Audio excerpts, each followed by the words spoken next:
In keeping with the theme of the meeting of equity and access to education, ministers took several decisions that would help to improve access to students who are currently disadvantaged, and especially in light of the recent disasters that have been faced, hurricanes and other disasters faced in the region.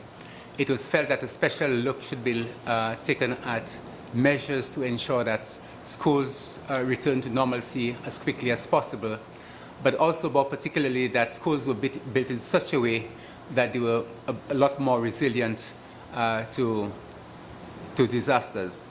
And in that context, several decisions were taken around a special study that was done in the region regarding building resilient schools.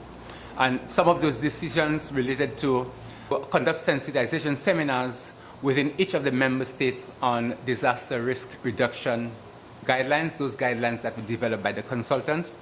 There was a decision to implement one or more pilot projects in each of our member states as per the recommendations of the report.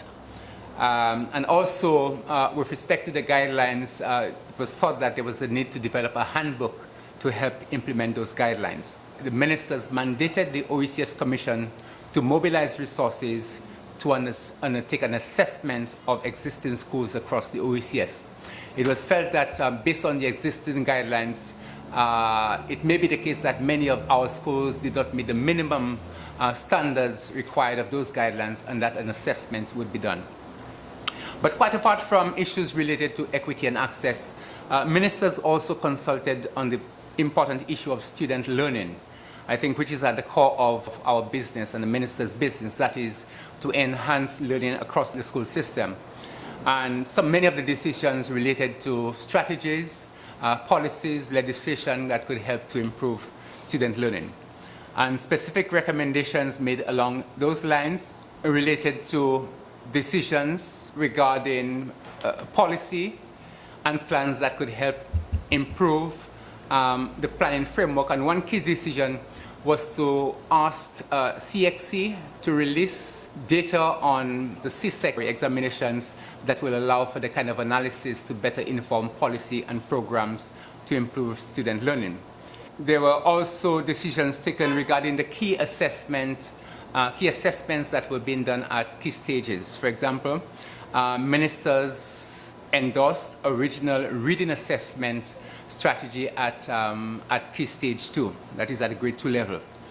Also, regarding learning improvements, ministers mandated that a shared policy on student assessment in the region be developed.